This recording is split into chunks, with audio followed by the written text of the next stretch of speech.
(2013년에) 출제된 문제입니다. 26번 가 나에 대한 설명으로 옳은 것을 보기에서 있는 대로 고른 것은 가 정의 이사가 주의 문왕과 무왕이 동성애 자제를 많이 봉했으나 그 뒤 소원해져서 서로 원수처럼 치고받고 싸웠습니다. 제후도 서로 공격하여 죽이는데 주천자는 막을 수가 없었습니다.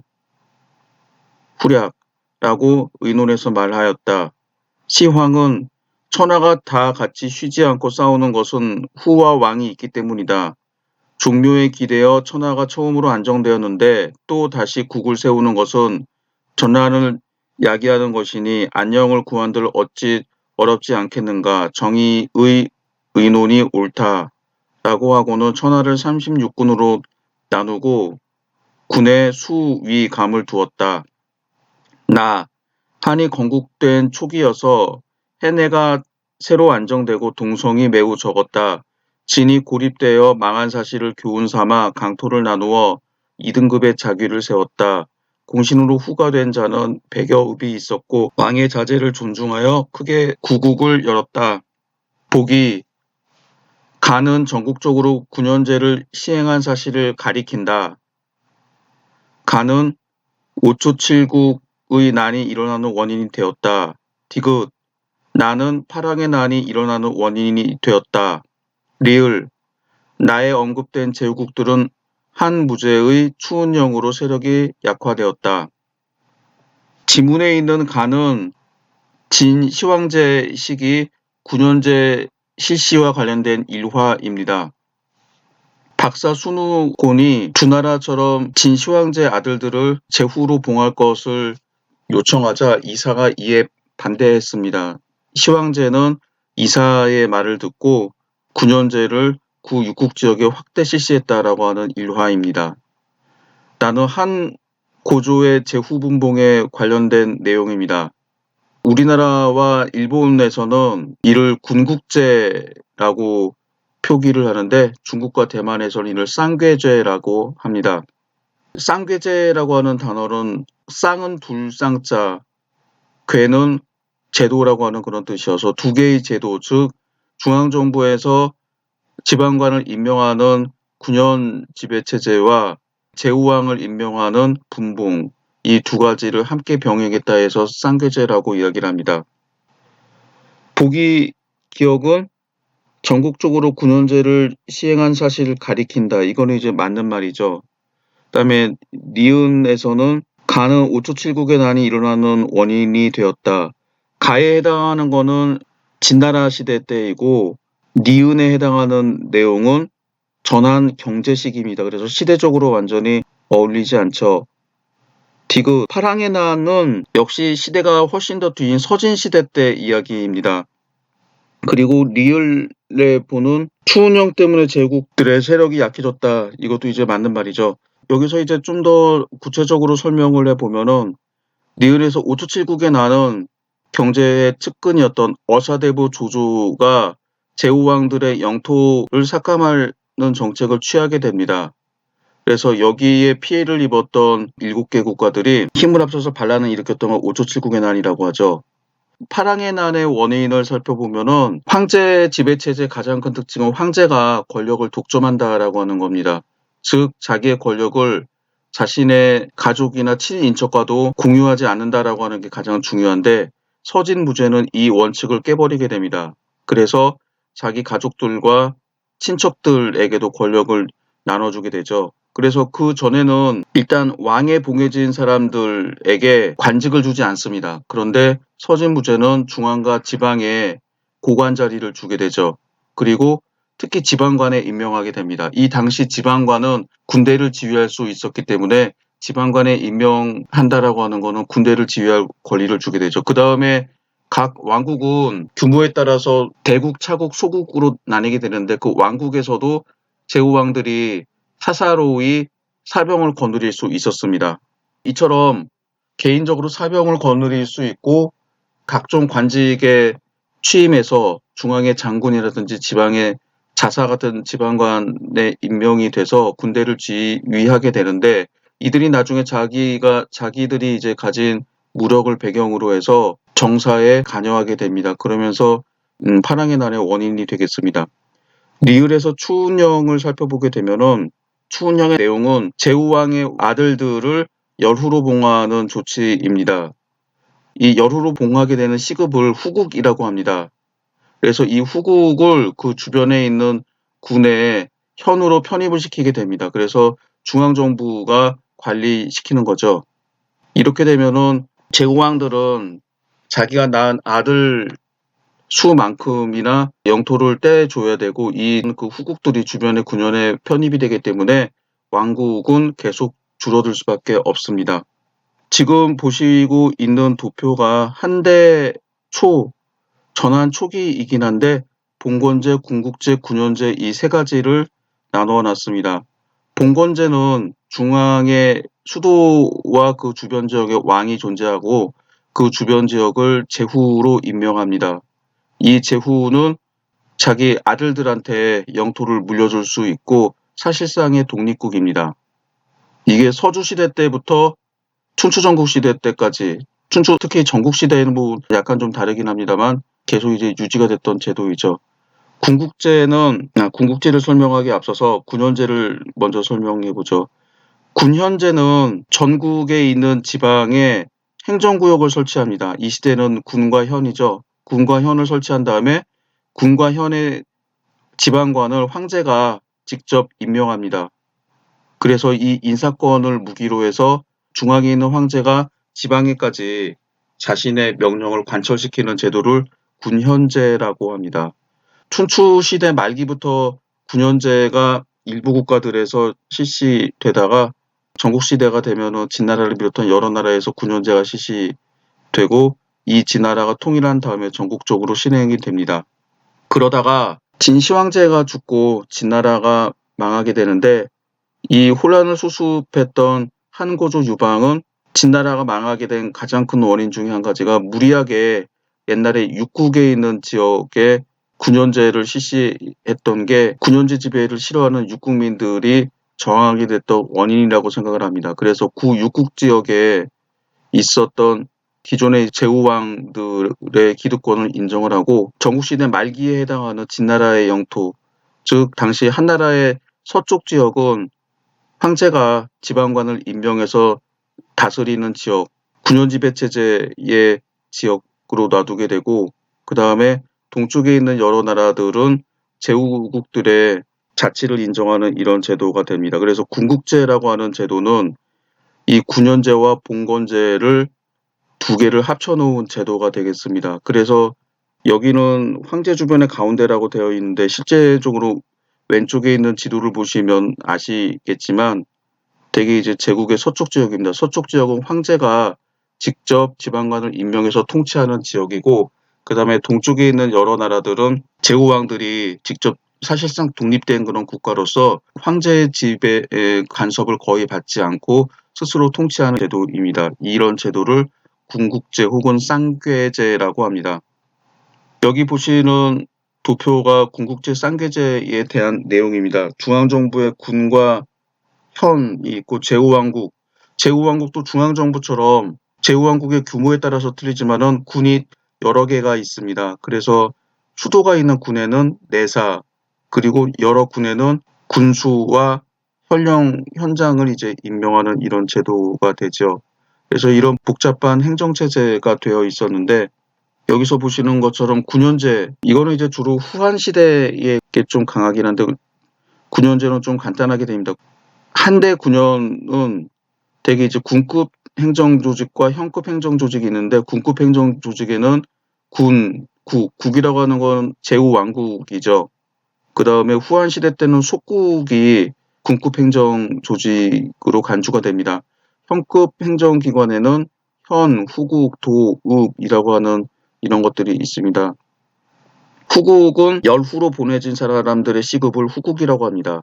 도는 이민족들이 거주하는 지역을 도라고 하는데 이민족이 거주한다라고 하는 사실을 빼면은 현과 별 차이가 없습니다. 이는 수호지 진간과 장가사랑 간에 있는 규정을 보더라도 현도관이라고 해서 되게 현과 도를 동급의 지방 행정기구로 취급하는 용어들을 많이 볼 수 있습니다. 그 다음에 읍이라고 하는 거는 탕목읍이라고 하는 건데 황제의 개인적인 비용을 담당하기 위한 지역이라든지 황후와 공주들의 비용을 감당하기 위해서 두어지게 되는 현급 행정구역을 읍이라고 합니다. 4. 다음 자료를 읽고 작성 방법에 따라 서술하시오. 4점. 2021년에 출제된 문제입니다. 가, 이사 등이 아래였다.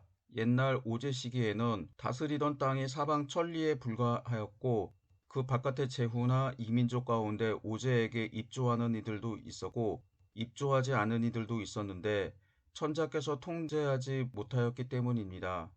기억, 지금 폐하께서는 군사를 일으키어 적들을 물리치고 천하를 평정하여 니은, 해내에 군현을 설치하셨습니다. 그리고 디귿, 법령을 하나로 통일하시니 이는 역사 이래 처음 있는 일이며 오제도 이루지 못한 일입니다. 사기, 땡땡땡 본기. 나, 사건을 심리할 때에는 기록된 진술에 근거하여 사건을 추적하고 조사해야 한다. 그때 피의자를 고문하지 않고 사건의 진상을 밝혀내는 것이 상책이고 고문으로 진상을 밝히는 것은 하책이다. 피의자를 두렵게 하는 것은 바람직하지 않다. 운몽, 소호지, 출토, 죽간. 다. 파종하고 적정 시기에 비가 내려 이삭이 패면 그 토지의 면적과 아직 파종하지 않은 토지의 면적을 각각 측정하여 장부에 기입하고 즉시 서면으로 보고해야 한다. 강우량도 다소를 파악하여 즉시 보고해야 한다. 만일 한발, 폭풍우, 침수, 메뚜기떼 및 기타 해충 등의 재해로 곡식이 손상을 입은 경우에도 재해를 입은 토지의 면적을 보고해야 한다. 운몽, 수호지, 출토, 죽간. 작성 방법. 밑줄 친 니은 조치의 목적을 서술할 것. 나는 밑줄 친 디귿의 일부이다. 제자백과 중 나의 내용과 관계가 깊은 사상을 집대성한 인물을 쓸 것. 다의 정책을 실시하기 위해 밑줄 친 기억이 추진한 정책을 두 가지 서술할 것. 이 문제는 가나다 세계의 본문을 보시면 여러분이 좀 당황하실 겁니다. 나번과 다번에 나온 문장이 운몽 수호지 진간이어서 여러분들이 수업 시간에 보기 쉽지 않은 문장이기 때문입니다. 먼저 가번은 사기 땡땡땡 본기라고 되어 있는데 사기 진시황 본기입니다. 간단히 인용된 책 설명을 하면 사기는 전한 무제 시기의 사마천이 쓴 역사책입니다. 그리고 본문에 가는 이 가운데 진시황 본기의 일부입니다. 그리고 나번과 다번은 운몽 수호지 진간입니다. 운몽 수호지 진간은 1975년 중국 후베이성 운몽 수호지에서 발굴한 무덤에서 출토된 진나라 시대의 죽간입니다. 죽간은 대나무에 쓴 문서를 뜻합니다.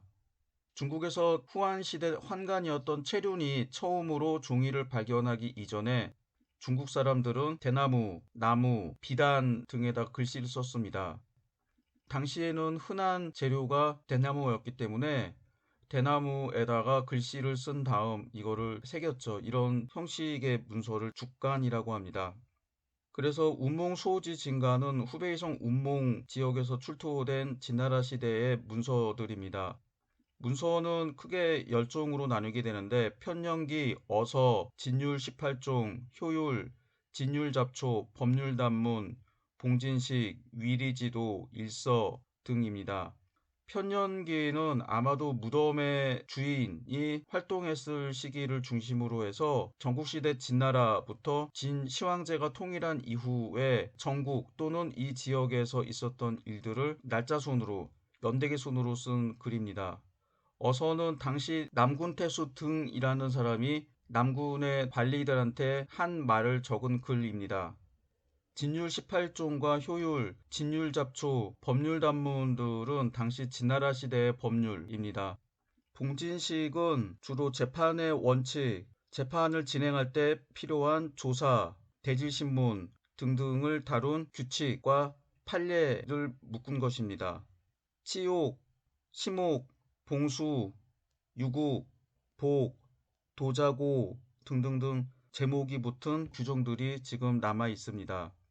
일선은 지금의 달력이라고 볼 수 있습니다. 여기서는 두 가지 달력이 발견되었습니다. 이 시험 문제가 좀 어려운 문제는 아마 가에 나오는 내용은 개설서에서 여러분들이 대충 아는 내용인데 운몽수호지 진가는 주로 석사 박사 과정에서 배우고 일부는 이 운몽수호지 진간을 인용해서 논문을 쓰기도 합니다. 그래서 나와 다에 해당하는 운몽수호지 주간에서 시험 문제를 출제한 것은 사실 여러분들이 풀기에는 좀 어렵습니다. 그러나 당황하지 말고 문장에서 실마리를 얻으면 문제를 쉽게 풀 수 있습니다. 먼저 첫 번째 문제, 밑줄 친 니은 조치의 목적을 서술할 것. 니은 부분이 뭔가 다시 한번 살펴볼까요? 이사등이 아래였다. 옛날 오제 시기에는 다스리던 땅이 사방 천리에 불과하였고 그 바깥의 제후나 이민족 가운데 오제에게 입조하는 이들도 있었고 입조하지 않는 이들도 있었는데 천자께서 통제하지 못했기 때문입니다.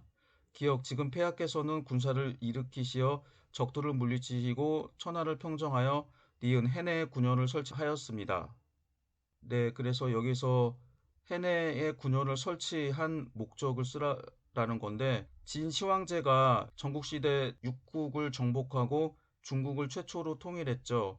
그래서 중앙에서 각 지방을 통제하기 위해서 군현을 설치하고 황제가 직접 지방관을 임명해서 중앙정부의 명령을 각 지방에서 철저하게 행하게 하는, 중국에서는 군현지배체제라고 하고 여러분들한테 익숙한 표현으로는 중앙집권적인 지배체제를 구축하기 위한 것이 목적입니다.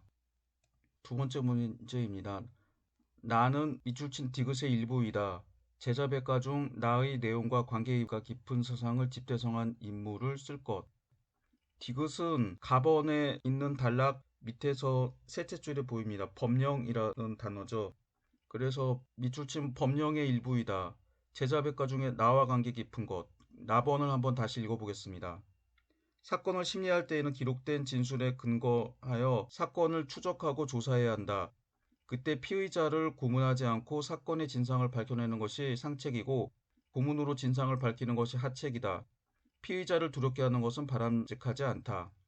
여기 있는 글은 운몽소호지 출토 주간입니다. 구체적으로 말하면 운몽소호지 진간, 봉진식, 치옥에 해당하는 내용입니다.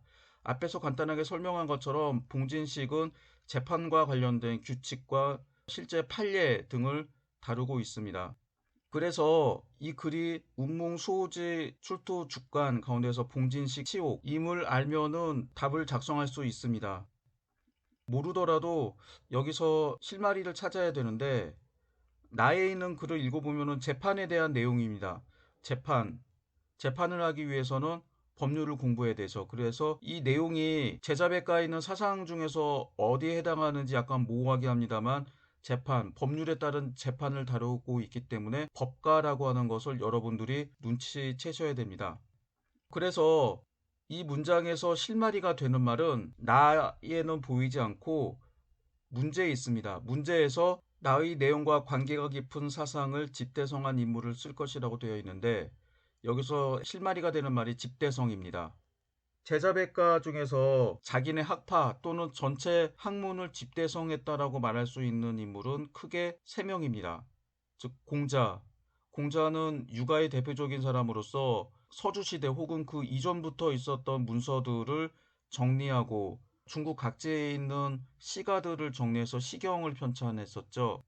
그래서 공자는 유가를 집대성한 인물이라고 할 수 있습니다. 그 다음에 법가는 크게 신부례를 대표로 하는 술치, 이극과 상황이 대표인 법치, 신도가 대표인 세치, 이 세 가지 분야로 나눠지게 되는데 이 술, 법, 세, 즉 술치, 법치, 세치 이 세 가지를 집대성한 인물이 있습니다. 바로 한비입니다. 그리고 공자와 한비가 각각 유가와 법가의 지식을 집대성했다라고 하면 여부리는 기존에 있는 학문을 총정리했습니다. 그래서 여시춘추라고 하는 책을 썼는데 이 여시춘추는 일종의 백과사전에 해당하는 책입니다. 그래서 여부리는 역사뿐만 아니라 유가, 법가, 도가 등등 여러 학파의 사상과 지식들을 정리해서 여시춘추라고 하는 책을 썼습니다. 그래서 여부리를 잡가로 분류하는 사람들도 있습니다. 그래서 이 세 명인데 아마 여러분들이 수업 시간에 제자백가의 사상 가운데에서 여러 분파의 사상 또는 지식 내용을 집대성한 인물은 한비라고 배웠을 것입니다. 그렇지 않더라도 여기서 이제 집대성한 인물이 공자, 한비, 여부리 세 사람인데 나에 해당하는 내용이 재판과 관련된 내용이죠. 재판은 법률. 그래서 법률을 강조하는 학파는 법가입니다. 그래서 법가 사상가 중에서 법가를 집대성한 인물을 고르라고 하는 문제인데 그래서 정답은 한비입니다. 이 문제는 상당히 좀 어려운 문제인데 춘추 전국시대 제자백가들의 기본적인 특징을 잘 알고 있으면 풀 수 있는 문제입니다. 그러나 쉬운 문제는 아닙니다. 물론 제 수업을 들은 학생들은 이 집대성이라고 하는 단어를 실마리로 한다라고 하면은 아, 한비구나라고 하는 것을 알 수 있죠. 다음 문제입니다. 다의 내용을 실시하기 위해 미출친 기역이 추진한 정책을 두 가지 서술할 것. 가 부분에 있는 기역이 누구인지 한번 살펴보도록 하겠습니다. 다시 읽어보면 기역, 지금 폐하께서는 군사를 일으키어 적들을 물리치고 천하를 평정하여 해내 군현을 설치하셨습니다. 그래서 지금 폐하, 원어로는 금상이겠는데 이 사람이 적들을 물리치고 천하를 평정했다, 통일했다라는 뜻으로 해석을 할 수가 있죠. 그리고 해내 군현을 설치했다.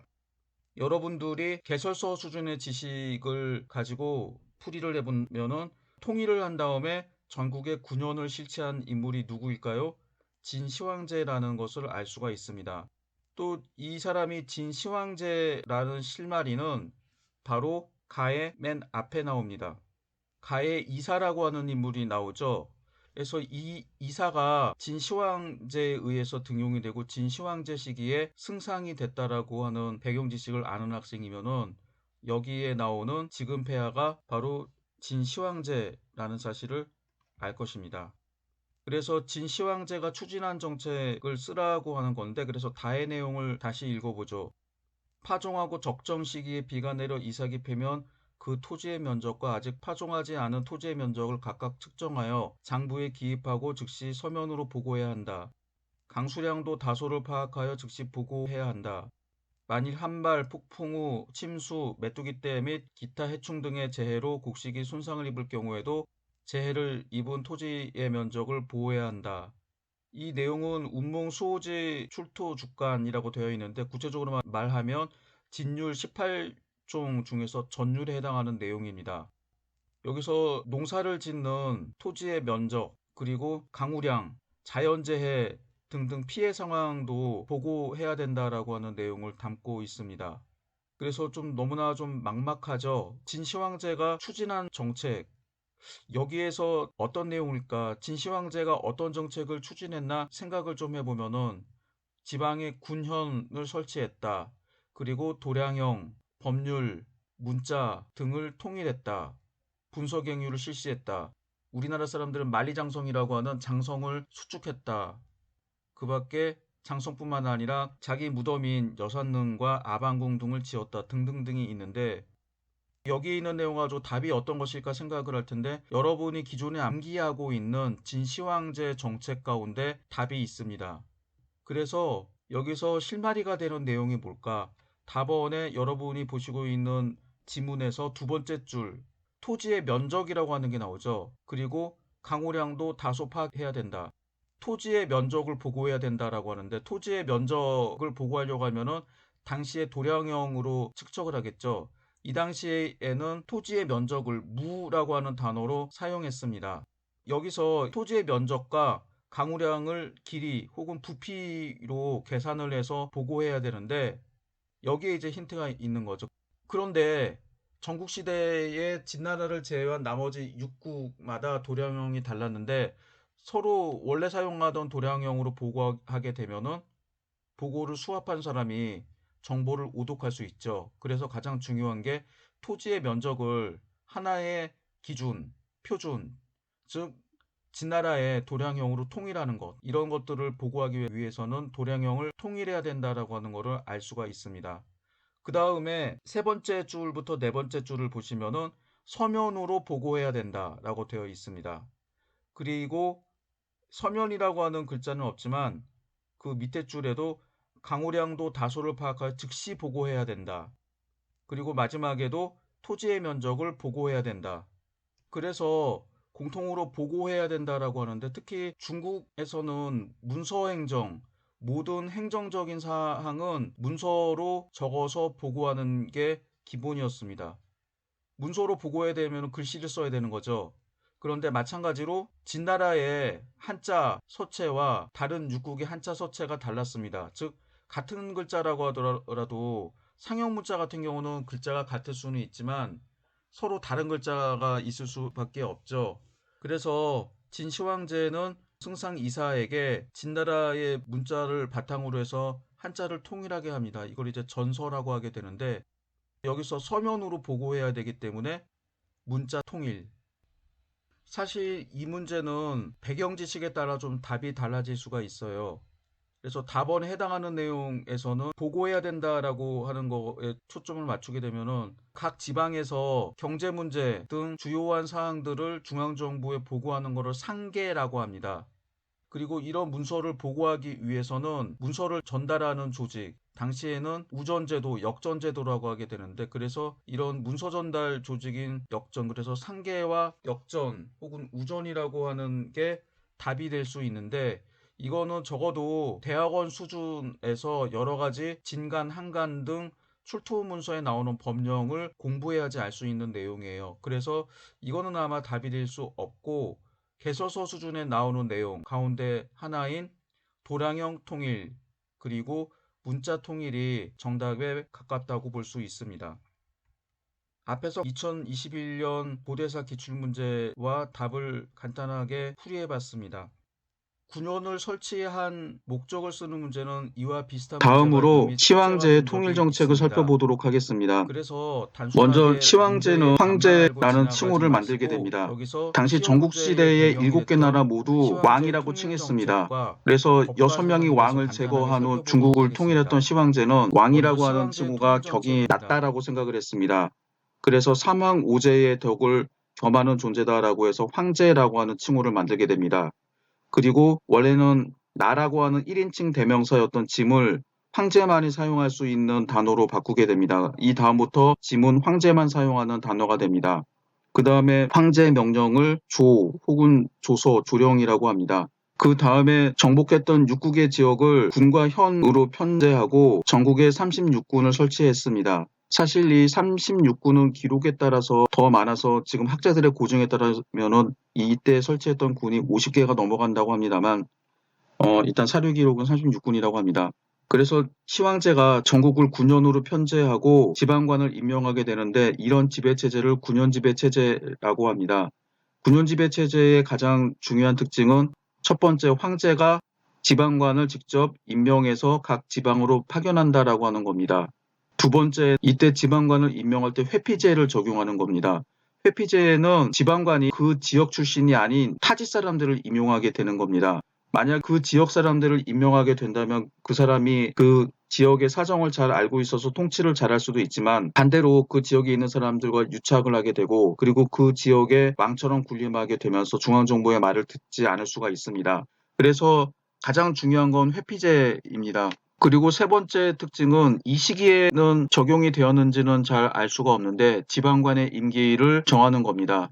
원래 위진남북조 시대 때 지방관의 임기는 6년이었다가 수당시대가 되면은 절반이 3년으로 줄어들었다라고 하는데, 이때도 임기제가 실시됐는지는 모르겠습니다. 그 다음에 네 번째로 중요한 원칙은 지방관의 권력을 여러 개로 나누는 겁니다. 군의 군수, 군승, 군위를 두었습니다. 그래서 군수는 일반적으로 행정을 담당하고 치안과 군대는 군위가 담당하도록 합니다. 이처럼 권력을 일반 행정과 군사, 지휘라고 하는 두 개로 나누게 됩니다. 나중에는 여기에 덧붙여서 권력을 더 세분화시키는데, 예를 들면 명청시대 포정사, 도지휘사사, 안찰사가 있어서 포정사는 일반 행정을, 도지휘사사는 군대 지휘를, 안찰사는 감찰 업무를 맡게 합니다. 그 다음에 학정이라고 해서 학교와 과거 제도를 담당하는 관리가 따로 있었습니다. 이처럼 권력을 세네 개로 나누게 되면 지방관의 권력이 약해지게 됩니다. 그래서 군현제 체제는 이런 네 가지 특징이 있는데 시황제 시기에 임기제가 있었는지는 기록이 없어서 정확히 알 수는 없고 나머지 세 가지 즉 황제가 지방관을 직접 임명해서 파견한다. 두 번째 회피제도를 적용한다. 세 번째 권력을 두세 가지로 나눈다. 이런 것들은 시황제 시대 때 적용되었습니다. 이 군현제 문제와 관련해서 군현제와 봉건제와 관련된 사료를 읽어보도록 하겠습니다. 승상 왕간 등이 말하기를 제후들이 이제 막 평정되었지만 연, 제, 초 나라의 땅이 너무 멀어서 왕을 두지 않으면 그들을 제압할 수 없습니다. 청컨대 황자들을 왕으로 세울 것을 윤허하여 주시옵소서라고 하였다. 시황제가 군신들에게 이 의견을 상의하도록 하자 군신들이 모두 그것이 유리하다고 여겼으나 정의 이사가 다음과 같이 이 의를 제기하였다. 주의 무왕은 많은 자제들과 일족을 왕으로 봉했지만 후손들이 점차 소원해지고 멀어져서 서로 원수처럼 공격했고 심지어 제후들끼리 서로 정벌하였음에도 주나라의 천자는 그들을 막을 수 없었습니다. 이제 천하가 폐하의 신령에 의해서 통일되어 모두 군현으로 삼았으니 황자나 공신들에게 국가의 부세로서 후한상을 내린다고 하면 그들을 다스리기 매우 쉬울 것입니다. 그렇게 하시면 천하에 다른 마음이 없을 것입니다. 이것이 바로 천하를 안녕케 하는 계책이오니 제후를 설치하는 것은 좋지 않습니다. 그러자 진시황은 이렇게 말했다. 전쟁이 멈추지 않아 천하가 모두 고통받고 있는데 이는 제후왕이 있기 때문이다. 선조의 신령에 의지하여 이제 천하를 평정하였는데 이제 또다시 제후국을 세운다는 것이 다시 전쟁을 조성하는 것이니 안녕과 평정을 구하는 것이 어찌 어렵지 않겠는가. 정의의 의견이 옳도다. 그래서 천하를 36개 군으로 나누고 군마다 수, 위, 감을 두었다. 여기에서 원래 승상 왕관을 비롯한 신하들은 주나라 즉 서주 시대 때의 봉건제를 다시 실시하자고 했습니다. 이에 대해 이사가 반대하게 됩니다. 시황제는 이사의 의견에 따라서 봉건제 대신에 군현제를 택하게 됩니다. 36개 군에 파견되었던 수, 즉 군수, 위, 군위, 감, 군감이라고 하는데 군수는 일반 행정을, 군위는 군대 지휘를, 감은 감찰 업무를 맡게 됩니다.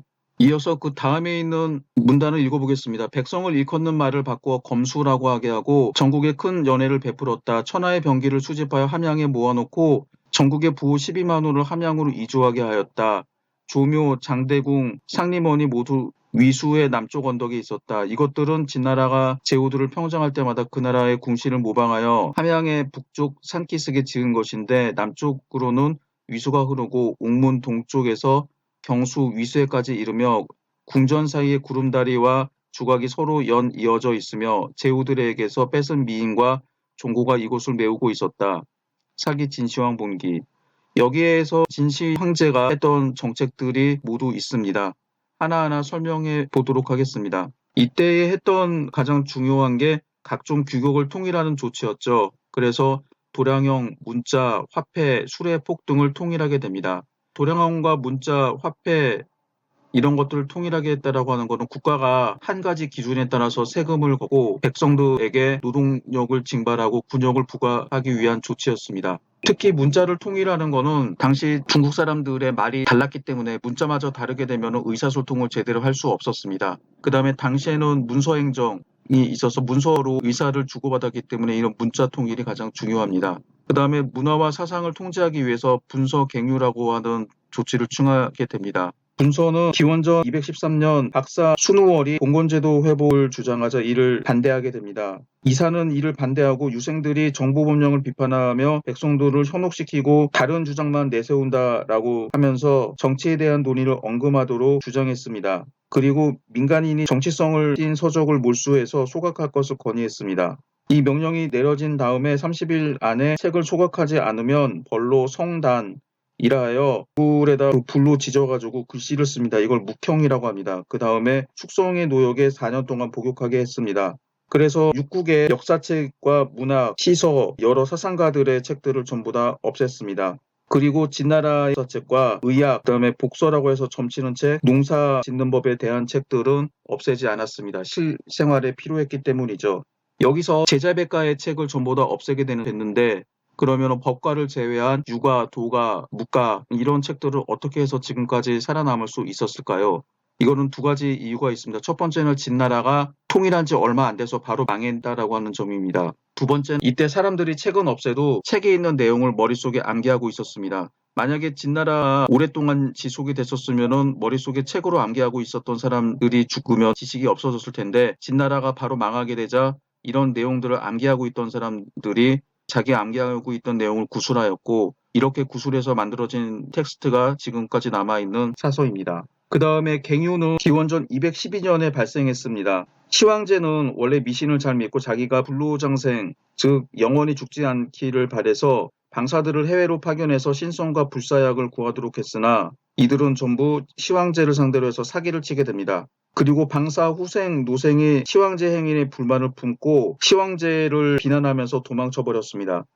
이에 열받은 시황제가 방사들을 탄압했던 게 갱유입니다. 이때에 함양성에 있던 유생들 460명을 전부 다 생매장시켰다라고 합니다. 그래서 여기서 유생이라고 해서 유학자를 탄압한 것처럼 생각되지만 실제로는 방사들, 즉 시황제를 상대로 사기치려고 했던 사람들을 전부 다 제거한 것인데 사실 분서라고 하는 거는 명백한 사상 탄압입니다만 갱유는 사기꾼들을 전부 다 죽여버린 거기 때문에 이거를 사상 탄압으로 보기는 조금 어렵지 않을까 생각합니다. 그 다음에 시황제는 제나라 사람이었던 추연이 오덕종시설을 헌상하자 이 학설을 채택하게 됩니다. 이 오덕과 관련된 문장을 한번 읽어보도록 하겠습니다. 시황제는 오덕이 순환 반복한다는 순서를 고찰하여 주나라는 화덕을 얻었는데 진나라가 주나라를 대신했으니 주나라의 화덕이 이기지 못하는 수덕을 따라야 한다고 여겼다. 그리하여 이제는 수덕의 시작이니 1년의 시작을 바꾸고 조정의 하례식도 모두 10월 초하루에 거행하였다. 의복, 깃발, 부절의 색은 모두 검은색을 숭상하였다. 수는 6을 기초로 하였으니 부절, 법관은 모두 6지로 규정하고 가마의 너비도 6자로 정했으며 6자를 일보라고 하고 수레 한 대를 6마리의 말이 끌게 했다. 황하를 덕수라고 계명하여 수덕의 시작을 나타냈다. 강인하고 엄혹하며 모든 일을 법에 의해서 결정하고 각박하고 인의, 은덕, 우호 따위가 없어야 오덕의 명수에 부합한다고 여겼다. 그래서 법령을 엄하게 하여 법을 어긴 자는 오랫동안 죄를 용서받지 못했다. 여기서 보신 것처럼 1년의 시작을 1월이 아닌 10월로 바꾸고 그래서 새해의 시작이 1월 1일이 아닌 10월 1일이 됩니다. 그 다음에 흑색, 숫자는 6을 강조하고 진나라는 수덕을 따른다라고 하게 됩니다. 시황제는 대규모 토목공사를 시행하였습니다. 장성, 아방궁, 여산릉 등을 만들었는데 100여만 명을 동원했다라고 합니다. 여산릉 주변에서 발견이 된 백마용 갱만 하더라도 엄청난 규모입니다. 여산릉은 높이 100m, 둘레가 2km 정도 되는 능이라기보다도 산 정도가 됩니다. 그리고 시황제는 여러 지방들을 돌아다녔습니다. 이거를 순행이라고 합니다. 시황제는 모두 5차례에 걸쳐서 중국 각지를 돌아다녔습니다. 사실 중국에서는 황제나 왕이 지방을 돌아다니는 일이 그리 흔한 일은 아니었습니다. 이처럼 순행을 했던 목적은 몇 가지가 있는데 가장 중요한 거는 특히 육국 지역에 있는 백성들에게 천하를 지배하는 황제의 존재를 각인시키는 것입니다. 그래서 시황제, 황제의 위엄을 그들에게 알림으로써 이들을 복속시키는 심리적인 전략이었습니다. 그러나 그것보다 더 중요한 것은 시황제가 주로 순행했던 지역들을 보게 되면은 옛날에 연나라와 제나라의 해안가 지역이었습니다. 그래서 이 지역을 방문한 이유는 불로장생을 하기 위해서 영원히 죽지 않은 불사초를 구하기 위해서 해안가에서 제사를 지내려고 했던 겁니다. 그러나 그 목적을 이루지 못하고 마지막 순행 중에 사구라고 하는 지역에서 죽습니다. 두 가지 법과 사상을 비교한 것입니다. 제나라의 법과와 삼진의 법과입니다. 제나라의 법과는 주로 경제를 강조하고 있습니다. 반면에 삼진의 법과는 정치를 강조하고 있고 정부의 지위를 공고히 하고 군주 권력을 강화하는 데 목적을 두고 있습니다. 제나라 법과를 대표하는 저서에는 관자와 안자가 있습니다. 관자는 앞에서 설명했으니까 생략을 하도록 하고 안자에 대해서 대충 살펴보겠습니다. 안자는 제나라의 대부였던 안영이 지었다라고 하는 책인데 실제로는 후세학자들이 지은 책이다라고 합니다. 안자에서는 큰 나라의 과역과 사치를 어떻게 막을까라는 점을 주로 서술하고 있습니다. 어떻게 부하게 하면서 사치스럽지 않도록 하며 풍성하면서 넘치도록 하지 않는가를 논하고 있습니다. 안자가 당시에 사치스럽고 맘대로 행동을 했던 제 경공의 신하였다라고 하는 점을 보면은 이런 주장이 좀 이해가 갑니다. 삼진법가 차상가들의 대표적인 저서로는 신자, 신부래가 저술을 했다라고 하는 책이죠. 상군서, 한비자 등이 있습니다. 제나라 법가들의 주장을 살펴보면 관자는 중농, 절약, 재물, 상업을 강조했고 상업의 큰 이익은 국유로 해야 된다라고 주장을 했습니다. 안자는 주로 이 절검과 절약을 강조했고 안자의 대부분의 사상은 유가사상과 비슷하다라고 합니다. 삼진법가는 세 파로 나눌 수 있습니다. 술, 즉 술치를 강조하는 신불의 법치를 강조하는 이극과 상황, 세치를 강조하는 신도 이 세 가지가 있고 이 술, 법, 세를 집대성한 한비가 있습니다. 첫 번째 술을 강조한 학파입니다. 술은 권모로서 신하를 통솔하고 충신과 간신을 나누며 상벌을 내리고 신하들을 두렵게 하여 잘못을 저지르지 못하도록 하였습니다. 이 일파의 대표는 상왕과 같은 시대 사람인 한나라의 재상 신부래입니다. 그는 정나라의 신하였지만 한소후가 신부래를 기용하여 재상으로 삼았습니다. 신부래는 안으로 정교를 닫고 밖으로는 제후에 대처했는데 모두 15년 동안이었습니다. 신부래는 신자 2편을 저술했으나 지금 남아있지 않고 그의 통치술은 한비자에 간접적으로 서술되어 있을 뿐이라고 합니다. 다음으로 법을 중시하는 학파입니다. 법률을 제정해서 그것을 근본으로 삼고 엄한 형과 중한 상을 수단으로 삼아 철저하게 실행하도록 주장했습니다. 전국 초기 이극과 중기의 상황이 대표적인 인물입니다. 이극은 위 문우를 섬긴 일이 있었고 상황은 진 효공을 섬겼습니다. 그래서 위 나라와 진 나라가 강성한 국가가 돼서 국위를 떨치게 되었습니다.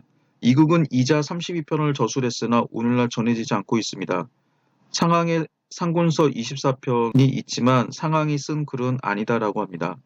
다음 세를 강조한 학파입니다. 대표적인 인물이 신도입니다. 세를 강조한 학자들은 특별히 군주에 있어서 권위를 중요시하고 군주는 마땅히 정부의 권위를 장악해야만 백성을 호령할 수 있고 복종할 수 있다고 생각했습니다. 이 파의 대표적인 인물은 조나라 사람 신도였습니다. 그는 맹자와 같은 시대 사람인데 11혼을 지은 적이 있으나 이 역시 전해지지 않고 있습니다. 현재 남아있는 신자는 위서라고 합니다. 이 세 개 학파의 학설을 집대성한 인물이 바로 전국 말년의 한비입니다. 한비의 학설은 체를 체로 삼고 법과 수를 용으로 삼았으며 도가의 무의 사상을 흡수하여 법과 사상이 가장 완전한 체계를 이루도록 하는 데 공헌했습니다. 요약하면 제나라 법과는 주로 경제 문제를 강조했고 제나라의 부국강병에 큰 영향을 주었습니다. 삼진의 법과는 위한조를 삼진이라고 하죠.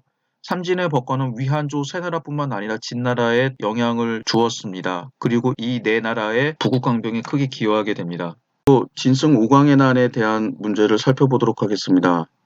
자, 다음 글을 읽고 물음에 답하시오.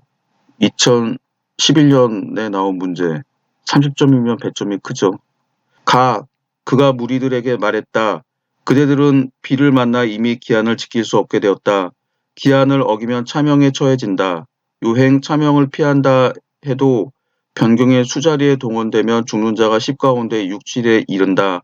장사는 죽지 않는다면 모르거니와 죽는다면 명분에 따라 할 것이다. 왕후장상에 어찌 씨가 있을 소냐. 무리들이 모두 말했다. 명령을 받들어 따르겠습니다. 이에 백성들의 원망을 따라 공자 부소와 항연을 사칭하고 반란을 일으켜 대초라 칭하였다. 나 천보 14제 11월 범양에서 반란을 일으키고 거짓으로 밀조를 받들어 양국충을 토벌한다고 말하였다. 군대는 모두 15만이었는데 불려서 20만이라 선전하였으며 매일 60리를 진군해 갔다. 중략. 당시 갑작스레 반란이 일어나는 바람에 주현에 보관되어 있던 갑옷과 병기는 노후되고 무디어 쓸 수 없는 상태였다. 관병은 몽둥이를 들고 싸웠으나 도저히 맞설 수 없었다. 관리들은 성을 버리고 달아나거나 혹은 자살하였고 그렇지 않으면 반란군에 사로잡혔다. 자다시일 가와 나 반란의 특징을 서술하고 각각 중국 역사상 어떠한 의의를 지니는지 설명하시오. 그리고 가 반란의 주도자에 대한 기술이 사기 한서에서 어떻게 차이가 나며 그것은 무엇 때문인지 서술하시오. 두 번째 문제가 20점으로 배점이 크네요. 먼저 가장 중요한 것은 이 반란이 가와 나가 어떤 사건인지를 아는 문제입니다. 이미 문제 앞에 진승오광의 난과 안사의 난이라고 해서 이미 붙였기 때문에 여러분들은 다 알고 있을 텐데, 가에서 핵심적으로 이게 진승오광의 난이다라고 하는 것을 알 수 있는 거는 왕후장상에 어찌 씨가 있을 소냐라고 하는 단어입니다. 한국사만 배운 학생들은 왕후장상에 어찌 씨가 있을 소냐라고 하는 말을 고려 중기 때 최충원의 노비였던 만적이 했다라고 알고 있는데, 이 말의 원 출처는 만적이 아니라 바로 진승입니다. 진승이 한 말이죠. 진승은 당시에 북방으로 유역을 하게 됐는데 홍수가 나서 기한을 맞출 수가 없게 되었습니다. 여기 나오는 것처럼 일단은 정해진 기일까지 목적지에 가지 못하면 죽게 되니까 어차피 죽을 바에야 우리가 한번 세상을 뒤엎은 다음에 출세해보자라고 하는 말을 하게 됐던 거죠. 그래서 여기서 키워드는 왕후장상에 어째 씨가 있을 소냐라고 하는 단어와 공자 부소라고 되어 있는데, 이 부소라고 하는 사람이 시황제의 큰아들이었다라고 하는 사실을 알면은 알 수가 있죠. 그 다음에 또 한 가지는 항현. 항현이라고 하는 사람은 전국시대의 초나라의 장군이었는데 초나라가 멸망할 때 끝까지 결사항전하다가 전사한 인물입니다. 그래서 이런 배경 지식을 알아야지 알 수 있는데, 하지만 여기서 이제 가장 중요한 키워드는 왕후장상의 씨, 어째 씨가 있을 소냐라고 하는 이 단어입니다. 그리고 여기서는 국호를 대초라고 했는데 대초가 아니라 원사료에는 장초라고 되어 있습니다. 이거는 출제자의 오류인 것 같네요. 나는 안사의 난인데 이게 안사의 난이다라고 할 수 있는 거는 첨보 14제. 첨보라고 하는 연호가 당현종의 연호다라고 하면은 천보년간에 일어난 큰 사건, 안사의 난, 혹은 안록산과 사사명의 난, 안록산의 난임을 알 수가 있습니다. 그리고 여기서 이제 키워드가 또 하나가 있는 거는 범양, 그 다음에 양국충이죠. 범양에서 반란을 일으켰다. 범양이라고 하는 지역은 지금의 이제 북경과 가까운 그런 지역에 있던 행정구역입니다. 혹은 북경을 중심으로 한 행정구역 명칭이죠. 당시에 이 범양에는 범양절도사가 있었습니다. 당시 안록사는 범양절도사, 평로절도사, 하동절도사라고 하는 절도사 당시 8개 중에서 3개를 겸하고 있었죠. 그래서 그 중에 하나의 치소였던 게 범양이었다라고 하는 걸 알면은 이게 안록산이 일으킨 난이구나라고 하는 걸 알 수가 있습니다. 그 다음에 양국충. 이건 아마 개설서에도 나올 것입니다. 안록산이 반란을 일으키게 됐던 게 양국충과 사이가 틀어졌기 때문이죠. 정확히 말하면 양국충은 안록산이 현종의 총애를 얻게 되면서 3개의 절도사를 겸하게 되자 이 안록산이 혼자 전국에 있는 군사의 거의 절반에 가까운 군사들을 장악을 하게 됐던 게 결국은 국가의 큰 위기다라고 생각을 해가지고 안록산을 내치려고 합니다. 그래서 안록산이 수세에 몰렸는데, 그래서 안록산은 이 수세에 몰린 상황을 타개하기 위해서 군대를 직접 일으켜서 반란을 일으키게 됐던 거죠. 이 천보 14년이 중요한 해였던 게 양국충이 자기가 공을 세우기 위해서 지금의 운남 지역에 있었던 남조라고 하는 나라를 공격을 합니다.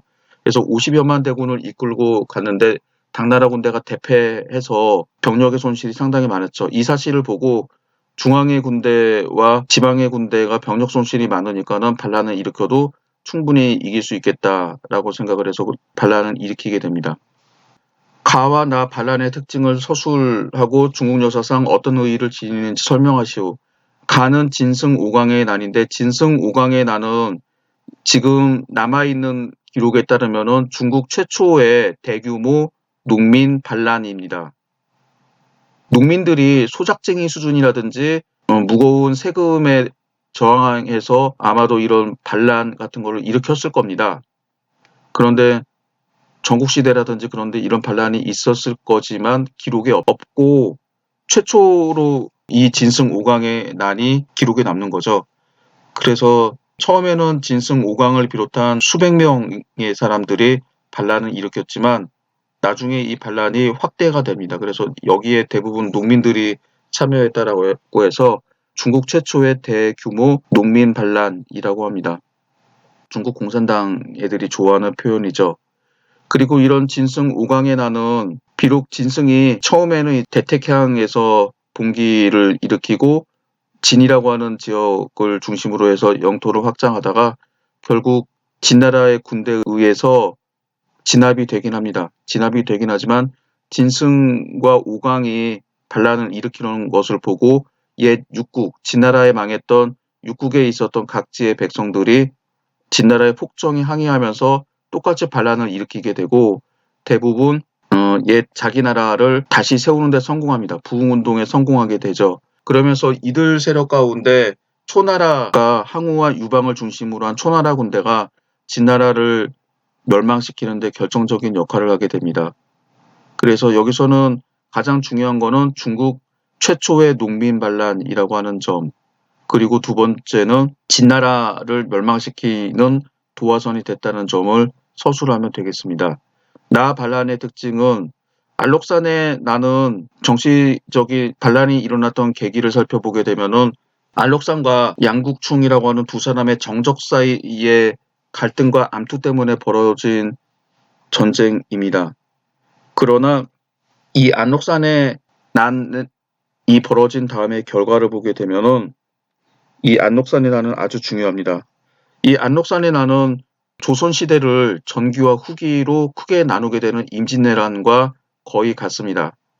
임진왜란이 벌어지기 전 조선 전기는 그나마 모든 제도가 제대로 잘 돌아가고 있었는데 임진왜란 이후에 완전히 망가진 시스템을 제대로 복구하지 못하게 되죠. 그리고 조선시대 전기와 후기가 경제, 정치, 사회 면에서 많이 다릅니다. 그런 것처럼 당나라라고 하는 나라도 안사의 난을 기점으로 해서 당나라 전기와 후기가 완전히 차이가 나요.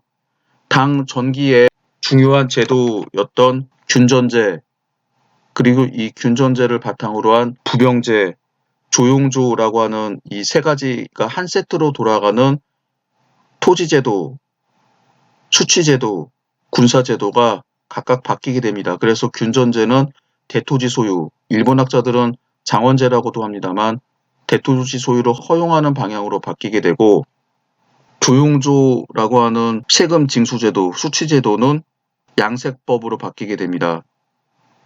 그리고 부병제는 모병제로 바뀌게 되죠.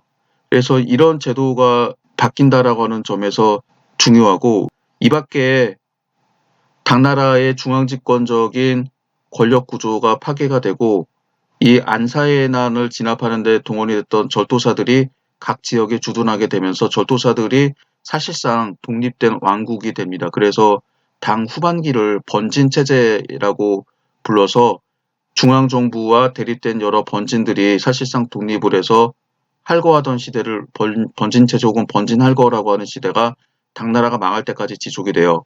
그래서 이런 점에서 중국 역사상 가장 중요한 특징이 되고 이 밖에 이 안사의 난은 거시적으로 보면은 전근대를 크게 두 개로 나누게 되는 분기점이 됩니다. 즉 중국의 전근대 시대는 안사의 난 이전과 안사의 난 이후로 나눌 수가 있어요. 그리고 이런 것들을 당송변혁기라고 합니다. 당송변혁기의 가장 중요한 특징들이 몇 가지가 있는데 경제와 지리적으로 보게 되면은 당송변혁기까지 정치, 경제, 사회 모든 것의 중심지는 황하유역입니다. 황하유역에서 황하상류에 해당하는 장안, 지금의 성소성 서안이죠. 과 낙양, 하남선 낙양시인데 황하중류에 있습니다. 이 두 군데가 번갈아 가면서 통일왕조 혹은 중간에 이제 분열을 했던 여러 왕조들의 수도가 되는데 어쨌든 간에 이 장안과 낙양을 중심으로 한 황하유역 지역이 정치, 경제, 사회, 문화 모든 면의 중심지가 돼요. 그런데 이 안사의 난 이후, 당송변혁기 이후에는 경제, 문화, 교육의 중심지는 강남이 됩니다. 우리나라에서도 강남이 아주 뜨거운 문제인데 중국에서도 마찬가지로 강남 지역이 경제적으로도 최선진 지역이 되고 이런 경제력을 바탕으로 해서 과거 합격자를 배출하게 되면서 경제, 문화, 교육의 중심지가 되죠. 그러나 여전히 수도는 북방 지역에 두어지게 되는데 이때는 장안과 낙양이 더 이상 수도가 되지 못하고 운하로 연결이 돼서 강남에 있는 물자를 운반할 수 있는 운하 연변에 있는 지역, 개봉과 북경이 수도가 됐다라고 하는 점이 가장 다른 점이죠. 그래서 이 안사이 난 이후에는 정치와 군사의 중심지는 여전히 북방이지만 경제와 문화, 교육의 중심지는 남방이어서 중국이 두 개의 중심으로 분화된다라고 하는 게 가장 큰 특징입니다.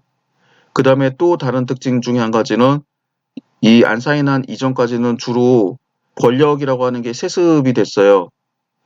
그걸 이제 시대에 따라서 호조, 문벌, 귀족 뭐 이런 단어를 사용을 하기도 하는데 이 안사이 난 이후부터는 과거제, 즉 시험을 통해서 합격을 해야지 관리가 되고 중국에서는 관리가 곧 지배층입니다. 그래서 이때부터는 가문이 정치적, 사회적으로 세습이 되는 게 아니라 과거 시험에 합격해야만 그 가문의 정치적, 사회적인 지위와 권력을 유지할 수 있는 대로 바뀌게 되는 거죠. 그래서 능력에 따른 출세가 확고하게 됐던 게 바로 안사이 난 이후이고 이거는 과거 시험에 중국 사람들이 올인하게 되면서 군인 그리고 군사력을 약간 좀 등한시하게 되죠. 그래서 이 안사이 난 이후에 등장했던 통일왕조, 송나라, 명나라 같은 중국인이셨던 이 한인 왕조 혹은 한족 왕조에서는 이전에 한나라나 당나라와 달리 주변 국가들을 정복을 해서 영토를 확장하거나 그러지는 못하게 됩니다. 오히려 주변에 있었던 유목민이나 만주에 있었던 여러 국가들한테 신나게 얻어 터지고 결국은 나라를 뺏기는 그런 상황이 되는 거죠. 그리고 가 반란의 주도자에 대한 기술이 사기 한서에서 어떻게 차이가 나며 그것은 무엇 때문인지 서술하시오. 이 문제는 상당히 어려운데 이게 문제를 잘못 냈다라고 할 수 있는데 먼저 답부터 말하게 되면은 이거는 출제자의 의도에 따라서 답의 차이는 좀 사라질 수는 있습니다. 그런데 사기와 한서에서 어떻게 차이가 나느냐라고 되어 있는데 이 진승 5강에 간단하게 설명을 하게 되면은 사기에서는 이 진승에 대한 기록이 진섭세가라고 하는 데 있습니다. 세가라고 하는 거는 제후급, 춘추 전국시대의 여러 나라들의 역사에 기록한 것이 세가입니다. 그래서 여기서는 진승이 그래도 제후급으로 인정을 해줬는데 한서에서는 이거를 열전에다 놓습니다. 열전이라고 하는 거는 당시에 활동했던 여러 인물들의 전기를 기록 모아놓은 거를 열전이라고 하는데 그래서 사기에서는 세가, 한서에서는 열전에다 집어넣었다고 하는 게 가장 큰 차이인데 이 차이는 뭐냐? 사기를 썼던 사마천은 진승이 진나라에 대항하는 최초의 난을 일으키게 되는 거죠. 반란의 의의 특징인 것처럼 중국 최초의 대규모 농민 반란이라고 하는데 그래서 진승이 처음에는 진이라고 하는 지역을 중심으로 영토를 확장을 했고 진나라를 정복할 뻔했습니다. 물론 실패를 하게 되지만 그래서 비록 실패는 하게 되지만 진승이 진나라를 무너뜨리는 데 역할이 크다라고 생각을 했기 때문에 이 사람을 제후급으로 인정을 한 거죠. 일반 보통 사람과 황제 사이에 있는 제후급으로 인정을 한 겁니다. 반면 한선을 편찬했던 반고 일족들은 그냥 진승은 그 당시에 활동했던 여러 사람들에 불과하다라고 해가지고 진승의 격을 일반 사람들, 원 오브 댐, 여러 사람 중에 한 사람으로 격화시켰던 거죠. 이게 가장 큰 차이입니다. 그리고 이거는 진승을 어떻게 평가하게 되느냐. 진나라를 멸망시키는데 결정적인 공헌을 했던 인물이라고 평가를 하는 게 사기의 평가라고 하는 것이고 한서에서는 단순히 진나라 말기에 반란을 일으켰던 여러 사람들 중에 한 사람이다라고 해서 그 역할을 격화시킨다라고 하는 게 차이점이 되는 거죠. 그리고 이런 거는 역사서의 서술 방식과 밀접하게 관련이 되어 있습니다. 그래서 기전체 서술에서 사기에서는 제후급으로 인정하고 한서에서는 제후급에 해당하는 세가라고 하는 편명 자체를 없애버렸기 때문에 일반인으로 기술했던 차이점입니다. 그래서 여기서 여러분들한테 먼저 중국의 사학사 중에서 중국의 역사서는 어떤 종류가 있냐라고 하는 거를 간단하게 설명하도록 하겠습니다. 대부분의 학생들이 사학사에 대해서 배울 수 있는 기회가 거의 없을 텐데 여기서 수업을 듣는 내용만 제대로 알고 있으면은 여러분들이 나중에 비슷한 문제가 나온다라고 하더라도 쉽게 알 수가 있습니다. 역사를 서술하는 방법은 편년체, 기전체, 기사분말체, 강목체가 있습니다. 근데 이 네 가지 중에서 사실 편년체와 기전체 정도만 알아두셔도 괜찮을 것 같죠. 편년체라고 하는 거는 시간의 순서대로 서술하는 방법입니다. 예를 들어서 2020년 4월 9일 어떤 일이 있었죠? 사전투표 첫날. 이날은 투표율이 12.14%였다. 라고 기록을 하고 그 다음날 2020년 4월 11일 사전투표 둘째 날과 합쳐서 표율이 26.69%였다. 그리고 4월 11일 하루만 치면은 14.55%였다. 이런 식으로 기록을 하게 되는 거죠. 더 구체적으로 이렇게 투표율이 높아지게 된 거는 코로나 바이러스 때문에 본 투표일에 투표를 하게 되면은 혹시 주변 사람으로부터 감염되지 않을까 두려워했던 사람들이 사전투표일에 투표를 했다. 혹은 특정 정당을 지지하는 사람들이 미리 투표를 했다. 이런 식으로 서술하는 방식입니다. 그래서 이런 거는 일기가 대표적인 편년체죠. 그래서 일기라고 하는 거는 주로 날짜별로 쓰잖아요. 매일 쓰는 경우도 있고 그렇게 쓰지 않은 경우도 있는데 그래서 이 편년체가 가장 일반적이긴 한데 중국에서는 사마천이 기전체를 만들게 되면서 편년체의 사서들이 좀 줄어들긴 합니다. 그런데 이제 유럽 같은 경우를 보게 되면은 연대기라고 하는 명칭으로 이런 편년체로 기술한 역사책이 상당히 많아요. 그래서 지금 중세에 남아있는 기록들을 보게 되면은 어떤 특정한 수도원에 있는 수도원은 카톨릭에서 주로 신부들 말고 전문적으로 성경을 읽고 기도를 하고 밭갈이를 하거나 포도주 같은 거를 만드는 이런 거를 하는 종교 단체 조직을 수도원이라고 하는데 이런 수도원에서 자기 수도원 내부에서 있던 일, 그다음에 그 마을에서 있던 일, 국가에서 있던 일, 그런 일들을 종합해서 기록한 연대기들이 상당히 많습니다. 그래서 영국에 있는 어떤 그 수도원에 있는 기록을 보게 되면은 대인인, 지금의 덴마크 사람들이죠. 덴마크에 있던 바이킹들이 그 마을을 공격을 해가지고 완전 쑥대밭을 만들었다라고 하는 그런 기록들도 남아 있습니다. 중국에서 편년체의 대표적인 사서는 춘추입니다. 공자가 편찬한 역사서인데 아마 지금까지 남아있는 것 중에서는 최초의 편년체 사서라고 하죠. 공자는 당시 노나라에 남아있던 관문서를 편집을 해서 춘추라고 하는 책을 만들었는데 읽어보면은 재미가 너무나 없습니다.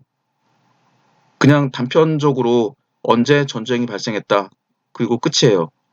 대부분 내용을 보면은 전쟁과 관련된 기사가 40%, 회맹 교섭이라고 하는 건 주로 이제 외교적인 문제입니다. 그래서 외교적인 모임이나 조약 체결과 관련된 게 20%, 그다음에 나머지는 이제 제사와 결혼, 주로 노나라 군주와 지배층들의 관원상제, 제사, 결혼 이런 것들이 많죠. 그다음에 흉년, 가뭄 같은 이런 기록들을 남기게 됩니다. 근데 춘추는 내용이 너무나 간단하기 때문에 이 간단한 내용의 비하인드 스토리를 적은 일종의 주석서, 해석서가 필요하게 되는데 이게 공양전, 곡량전, 좌시전이 있습니다. 이 밖에 정시전, 협시전이라고 하는데 대개 춘추 3전이라고 하면 공양전, 곡량전, 좌시전 이 세 가지를 의미합니다. 여기서 여러분들이 이 세 가지 중에서 아셔야 되는 거는 공양전과 좌시전입니다. 이 춘추 공양전은 청말에 강유위를 비롯한 무술변법이라고도 하죠. 그 결정적인 역할을 준 게 춘추 공양전입니다. 그래서 자세히는 모르겠는데 춘추 공양전에 있는 내용을 재해석해서 당시에 청나라의 부국강병을 추진하자라고 하는 정책을 취하게 됩니다. 춘추 좌전은 시험 문제 그 정도로 이제 영향을 주지는 않았지만 이 세 가지 중에서 가장 재미있습니다. 뭐 남녀 상렬지사부터 해서 이런저런 내용들이 많이 있는데 대개 정근대 시대의 권모술수와 정치적인 술수를 알고 싶으면 춘추 좌전을 읽어라라고 하는 말이 있습니다. 그래서 저는 중학교 때부터 춘추좌전 번역본을 열심히 읽었는데 결론은 읽어도 권모술수에 대한 거를 배울 수가 없었다. 그래서 정치도 잘 못하는 이 모양 이 꼴이 됐죠. 무식한 저와는 달리 춘추좌전을 열심히 배워서 권모술수의 대가가 된 사람이 있었으니 이 사람이 바로 명성왕후 혹은 명성황후 또는 민비라고 불리는 사람이죠. 고종의 왕후입니다. 우리나라를 망쳤다라고 하는 평가와 나는 조선의 국무다라고 하는 두 가지 엇갈린 평가가 있죠. 이 민씨는 이 춘추자전을 열심히 배워서 권모술수에 능하게 되고 뒤에서 고종을 배후 조종하게 되는데 우리나라를 망쳐놓은 인물이죠. 그 다음에 한기라고 하는 책이 있습니다. 후한 시절에 순열이 기전체 사서였던 한서를 편년체로 풀어서 쓴 책이죠. 한기, 그 다음에 후한기도 있습니다. 자치통감이라고 하는 게 춘추보다도 오히려 더 유명한 책이고 이 자치통감은 지금 우리나라에 완역이 되어 있습니다. 가장 중요한 호삼성주가 없긴 하긴 하지만 그래서 주위어량 22년부터 5대 말까지 12대 1362년의 역사를 294권으로 정리한 사서입니다. 사마광은 당시 왕한석의 신법을 반대했던 보수적인 학자 정치가였는데 19년 동안 정사와 여러 책들을 참고를 해가지고 만든 사서입니다. 이 자치통감은 사마광이 만들었지만 그 당시에 가장 뛰어난 역사학자 3명, 한대사 전문가였던 유반, 삼국시대와 남북조시대 전문가였던 유서, 당나라 역사 전문가였던 범조우 이 세 사람이 도와서 만든 책입니다. 자치통감의 가치를 모르는 우리나라 일부 중국학자들과 한국학자들은 뭐 그냥 여러 사서 중에 한 개인가 보다라고 생각을 하게 되는데 이 자치통감은 기존에 있었던 중국 정사를 편연체로 시간의 순서대로 나열한 것뿐만 아니라 지금 현존하지 않은 여러 가지 역사 자료들을 포함시켰기 때문에 처음 보는 사료들이 상당히 많이 있어요. 그래서 사료적 가치가 아주 높습니다. 근데 이 자치통감을 읽어보지 못한 사람들, 이 자치통감을 읽어보고 정사 사료와 비교해보지 못한 사람들은 이런 점을 잘 몰라요. 우리나라와 관련해서 설명을 하면 우리나라에서는 부여에 대한 기록들이 상당히 적죠. 뭐 지금 있는 남아있는 부여에 대한 기록들이 중국에 있는 정사에 있는 기록들을 그 베낀 수준 혹은 삼국유사에서는 이제 여러 가지 전설이나 이런 것들이 건국시나 이런 것들이 남아있긴 한데 부여는 4세기 초에 선비 모용부에 의해서 나라가 거의 절단이 납니다. 이때 모용회와 모용황이 부여를 공격을 해서 부여 사람들을 잡아갔다라고 하는 기록이 있어요. 근데 이 자치통감을 보게 되면 이 부여 사람들이 구체적으로 어떤 활동을 했는가, 이 부여 사람들이 전진이 모용부가 세웠던 전연이라고 하는 나라를 공격을 할 때 수도였던 업성의 문을 열어줘서 전진의 군사가 전연을 멸망시키는 데 결정적인 역할을 하게 됩니다. 그 밖에 여러 부여의 왕족들이 나중에 16국 시대 혼란한 틈을 타서 일본은 이제 원래 만주로 도망을 가서 자기의 나라를 세우려고 했던 사람들도 있었고 나중에 후연에 고관으로 활동을 했던 사람들도 있는데 이런 기록은 중국 정사였던 진서에는 나오지 않습니다. 자치통감에서 나오는 기록인데 그래서 사마광과 사마광의 조수 가운데 유서가 이런 기록들을 아마 당시 북송의 황실 도서관이나 이런 데서 찾아가지고 굳이 안 넣어도 되는 중국인 입장에서 쓰니까 굳이라는 표현을 썼죠. 이런 부여인들의 활동에 대한 기록을 남겼기 때문에 우리는 이 부여 왕족들이 이 시기에 나름대로 열심히 살았구나라고 하는 기록들을 알 수가 있습니다.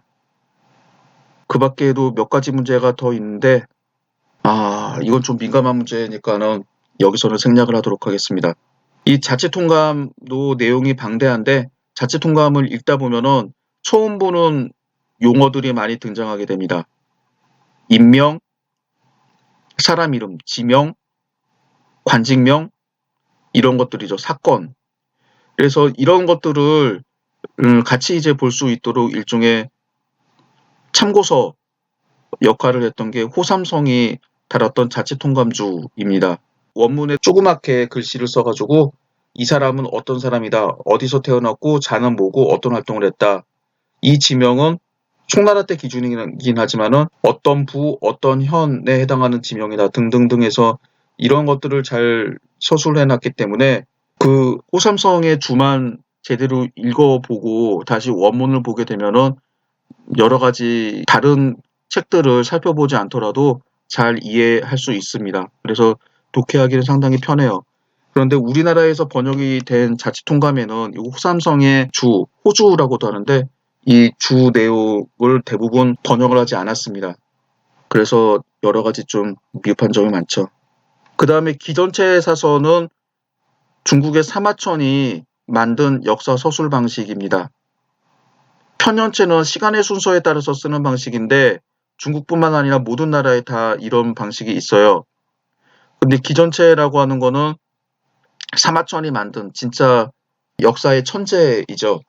기전체라고 하는 건 기와 전으로 서술한다라고 해서 기전체인데 기는 본기, 즉 황제의 기록을 다루는 본기이고 전은 황제를 제외한 일반 사람들의 일을 다룬 전기, 즉 열전입니다. 그래서 본기와 열전으로 구성이 되어 있다라고 해서 기전체라고 하는데 사실 여기에는 지나 표처럼 다양한 기록들이 있는데 이거는 이제 생략을 하게 되죠. 그래서 황제의 기록을 다룬 본기, 각종 제도를 다룬 지, 원래는 사기에서는 서라고 했는데 한서부터 지라고 합니다. 그리고 여러 사람들의 인물을 다루는 열전, 그리고 표, 한 3가지, 4가지로 구성이 된 게 기전체라고 할 수 있습니다. 원래 사마천의 사기가 이런 기전체 최초의 사서인데 반고가 만들어 놓은 용어라든지 그런 것들이 완전히 정착이 돼요. 그래서 밑에 있는 표처럼 본기, 표, 서, 지, 세가, 열전, 제기 이런 것들이 존재하게 되는데 이런 것들이 대부분 보면은 한서에 있는 것을 많이 따르고 있다라고 하는 거를 알 수가 있습니다. 여기서 서라고 하는 거는 사기의 서라고 하는 건 평준서 뭐 등등이 있는데 이런 것들은 한서에서는 지라고 명칭만 바뀌게 돼요. 그래서 사실상 서와 지는 동일한 것이고 세가라고 하는 거는 춘추전국 시대에 제후국들의 역사를 서술하기 위해서 만든 편명이었는데 한서부터는 통일 왕국이었기 때문에 물론 이제 여기도 제후왕국이 있습니다만 다 열전으로 격화를 시키고 세가 자체를 없애게 돼요. 진서에는 제기라고 되는 게 있는데 이 제기는 뭐냐? 진서는 서진과 동진의 역사를 기록한 역사책입니다. 왜 굳이 서진, 동진 다 같은 진나라인데 서진과 동진이라고 이야기를 하냐고 하면은 서진은 통일왕조였습니다. 반면 동진은 장강 지역을 중심으로 한 남방 지역을 지배하는 국가였고 북방에는 16국이라고 해서 5호, 즉 선비, 흉노, 갈, 강, 저라고 하는 5개. 사실은 여기다가 중국인도 있고 정령 등 다양한 그런 종족이 세운 나라들이 있습니다만 이런 그 이민족들이 세웠던 국가들이 존재하게 됩니다. 그런데 진서에서는 남방으로 쫓겨났던 동진을 정통왕조로 보고 북방에 있는 여러 이민족이 세웠던 나라를 일종의 제국처럼 서술했기 때문에 그래서 이런 그 16국 북방에 있던 여러 나라들의 역사를 제기라고 하는 편명에다 기록을 하게 됩니다.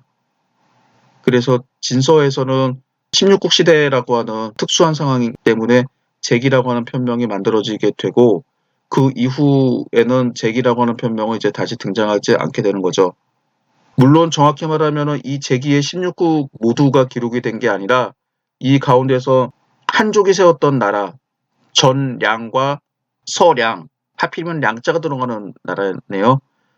한족 즉 중국인이 세웠던 나라가 세 나라가 있는데 북연을 제외한 전량과 서량의 역사는 열전에 기록을 하고 있습니다. 반면에 북연의 역사는 제기에 기록을 하고 있죠.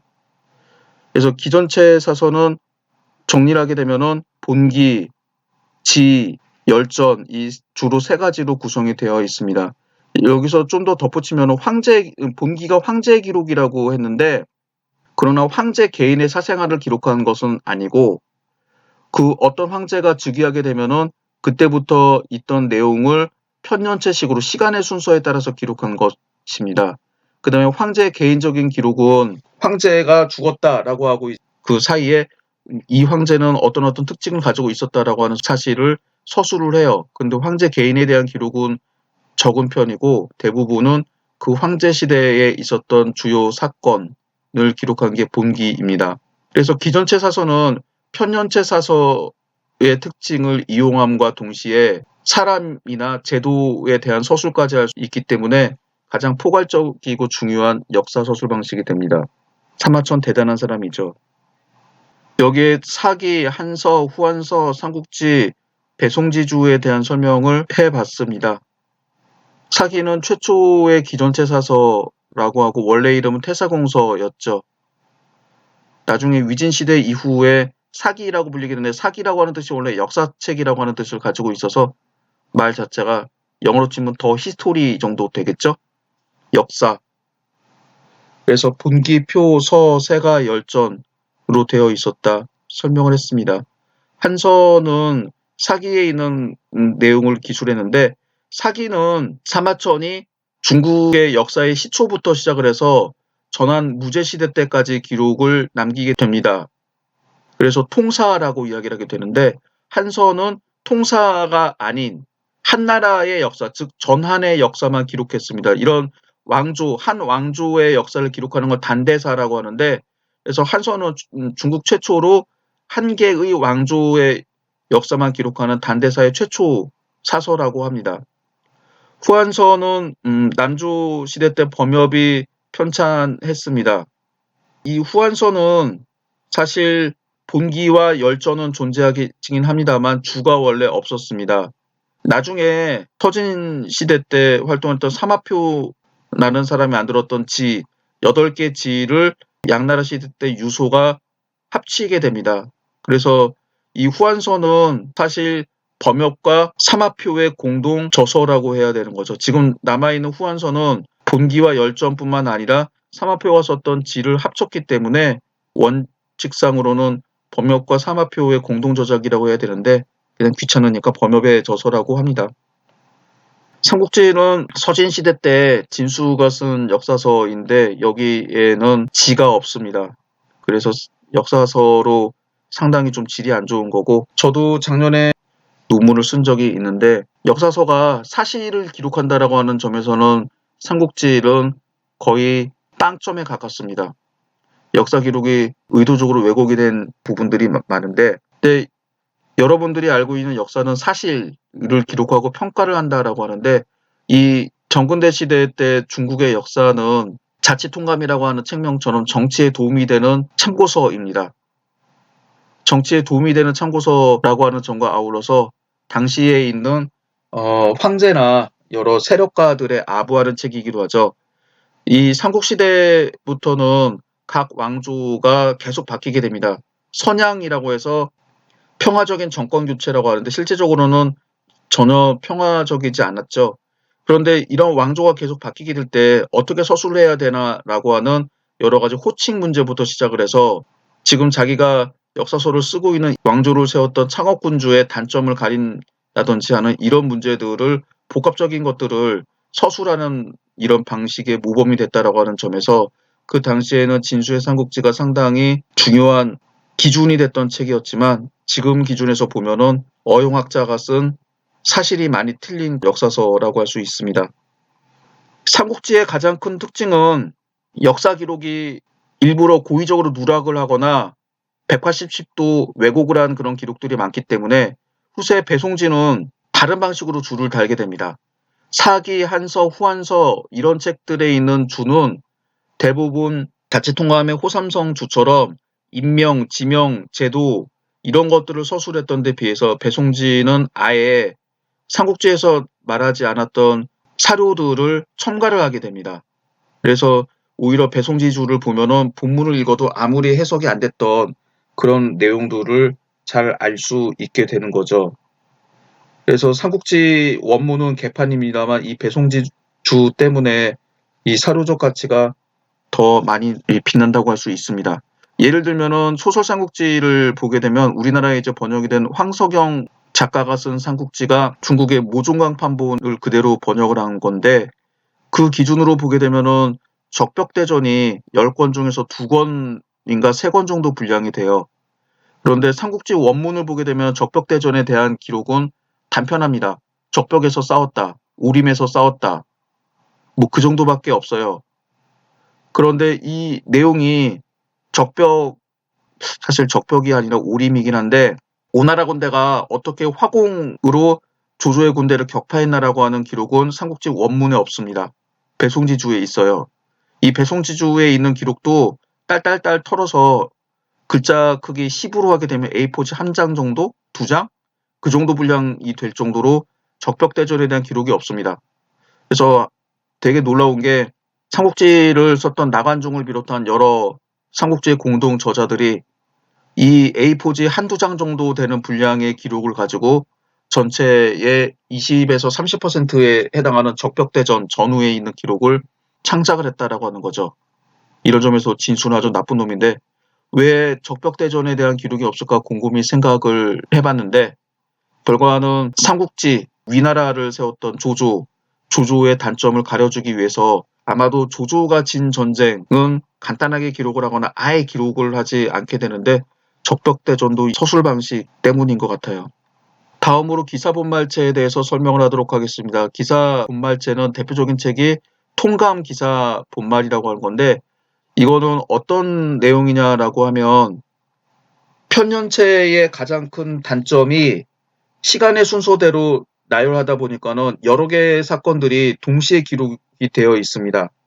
그러다 보면은 예를 들어서 한 가지 주제를 가지고 알고 싶을 때는 진짜 복잡하죠. 앞에부터 다시 봐가지고 해서 봐야 되는데, 예를 들면 지금 신문 기사들을 보게 되면은 한 달 전까지만 해도 코로나로 도배가 됐습니다만, 코로나에 대한 신문 기사들이 있고, 국회의원 선거에 대한 기록들이 있고, 윤석열 장모와 아내에 대한 비리와 관련된 내용들 다 묻혀지고 있지만, 언론 기사에서 윤석열의 최측근이라고 하는 검사장이 지금 정권을 흠집내기 위해 가지고 유시민 작가가 신라젠이라고 하는 회사의 대표한테서 뭐 돈을 받았다, 그런 기사를 없어도 지어내라라고 채널 A라고 하는 쓰레기 종편 기자가 신라젠 임원을 협박했던 그런 내용들 있죠. 이런 기사들이 시간의 순서대로 계속 배열이 되면은 관심을 갖지 않는 이상 이게 사건이 어떻게 진행이 되는지 알 수가 없습니다. 근데 이 기사본말체는 그런 거죠. 코로나 바이러스, 그래서 코로나 바이러스라고 하는 주제를 설정한 다음에 시간의 순서대로 무안에서 언제 코로나 바이러스가 발견이 됐고, 우리나라에선 신천지기 때문에 언제 대규모 폭발했고, 이런 식의 내용들을 서술하는 방식입니다. 그 다음에 총선도 마찬가지로 이런 순서로 A당이 공천을 어떻게 했고, B당이 어떻게 공천을 했고, B당에 있는 사람들이 어떻게 망언을 해가지고 뭐 세월호를 비롯해서 이런 망언을 했다든지, 이런 식으로 그것도 시간의 순서대로 사건사를 기록을 하는 거죠. 그 다음에 윤석열 장모와 처의 사기 사건, 채널 A의 공작, 이런 것들도 시간의 순서대로 배열하게 됩니다. 그래서 기사본말체라고 하는 거는 주제에 따라서 주제를 먼저 나누고 그 주제를 시간의 순서로 기록을 하기 때문에 오히려 무미건조한 사건사를 기록한 것보다 훨씬 더 재미있게 내용을 서술할 수 있죠. 남송의 원추는 이 기사본말체를 이렇게 평가를 합니다. 잘 베끼는 것도 창작이 될 수 있다. 강목체는 통강 강목이 대표적인 건데, 강은 시간의 순서에 근거해서 써나가는 사실의 대강이라고 합니다. 춘추의 경과 같다라고 하고, 이게 제목 역할도 하면서 사진이나 인물에 대한 작가의 시각을 표현한다고 합니다. 목은 강의 구체적인 서술이라고 하게 되는데, 좌전의 전과 같다라고 합니다. 이거 말은 되게 어렵죠. 이거를 주시의 통감 강목이 자치 통감 강목이라고 하는 책이 대표적인데, 뭐 춘추필법을 강조하게 되고 정통관념을 강조합니다. 저도 이 책을 구체적으로 읽어보지 못해서 어떤 건지는 정확히 모르겠는데, 정통관념을 강조했다. 그래서 삼국지를 보게 되면 조조, 유비, 송권 이런 사람들 중에서 유비가 정통성이 있는 인물로 묘사가 되고 있고 조조는 간신으로 취급이 되고 있죠. 이러한 시각이 바로 통강강목에서 영향을 받았다고 합니다. 당시 주희는 조조와 유비 가운데서 원래는 힘의 논리에 따르면은 조조가 후한 말기의 세력을 확장하고 조조의 아들이 황제가 되고 그 다음에 위나라의 뒤를 이었던 서진이 삼국을 통일했기 때문에 조조가 정통이 돼야 되는데 주희는 조조가 아닌 유비를 정통으로 봤습니다. 그래서 당시에 주희가 창시했다라고 하는 성리학이 남송 시대를 거쳐서 명청 시대가 되면은 거의 중국의 정통 이데올로기가 되죠. 그래서 이런 정통 이데올로기에 부합을 해서 삼국지에 있는 내용을 유비 중심으로 재편하게 됩니다. 그래서 지금 남아 있는 게 소설 삼국지이고 소설 삼국지에서는 조조를 간신이자 악당으로 기록을 하고 있는데 비해서 유비는 한실 즉 후한의 재건을 위해서 활동하는 인물로 그려져 있습니다. 그런데 삼국지 정사 삼국지를 보게 되면은 유비는 사실 그냥 황제가 되려고 했던 조조나 별 다름없는 인물입니다만 어쨌든 간에 유비 관우 장비의 장점만 주로 부각을 시켜서 쓴 게 이 통강강목의 정통성을 바탕으로 한 소설 삼국지입니다.